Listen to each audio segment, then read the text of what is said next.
Hello everybody, it's time for assignment number 2. So I thought I'd make a few comments and share them with you here. So let's have a look at assignment 2. So this one is all about really bias in some of the tools that we use. And some of the most common tools are the search engines that we use to find our information. So let me just quickly comment on a couple of points before we look at the assignment itself. It asks here, what is an algorithm? So if you look at one of the readings here, this one here about harnessing the power of AI technology in legal proceedings and so forth, it gives what I felt was a fairly generic description of an algorithm. So I don't know if you know much about computer programming, but a lot of it's binary. It's either yes and no, if or and or and not, and a few other very basic, what we might call Boolean questions. So an algorithm, really, when you think about a lot of computer programs, it looks at some data and the algorithm will say, is it this, yes or no? If yes, go this way. If no, do that. Or it might say, is it this or that? Or this and that. If it's this and that, then do this. If it's this and not that, then do that.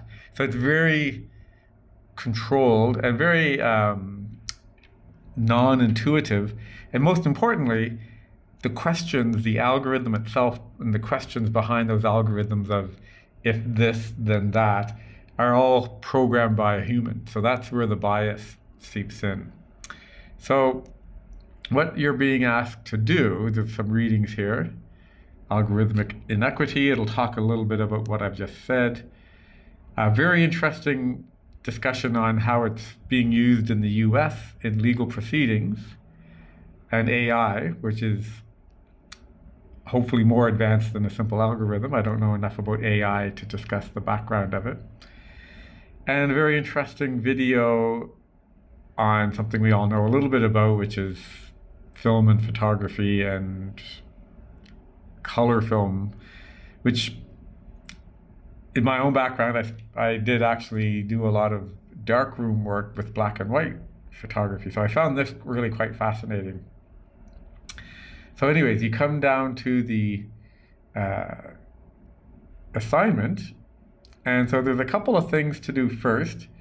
Choose one of these search terms and then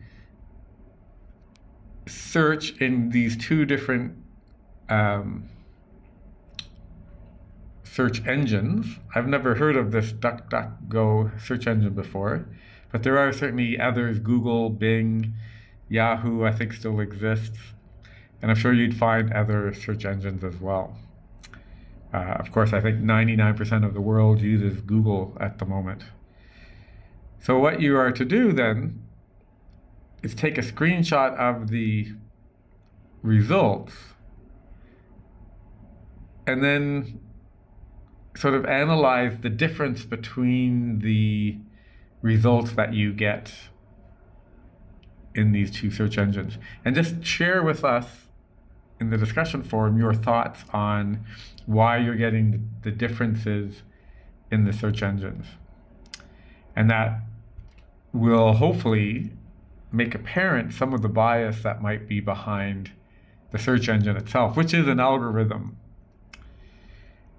And then run another image search of a topic of your choice in the same two search engines and do another comparison of those, much as you've done with the first one.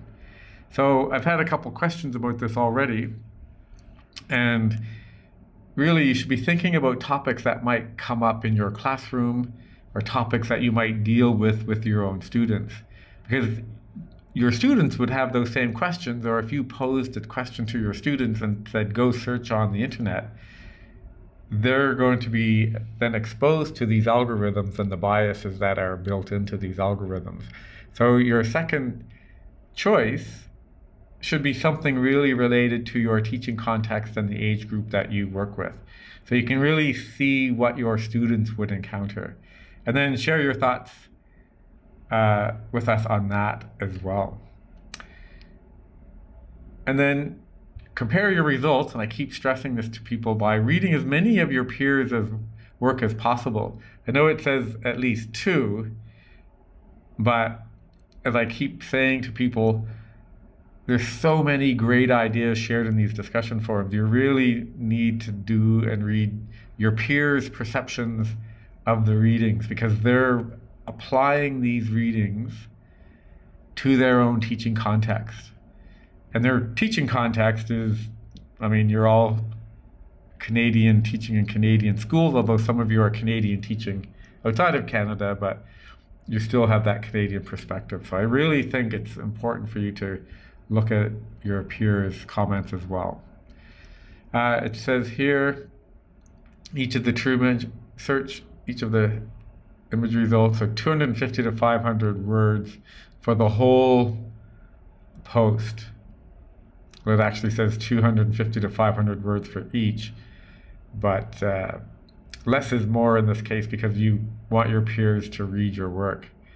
There's a few guiding prompts for you, and some helpful notes. So here it says, the purpose is to identify, compare, and avoid reproducing algorithmic bias.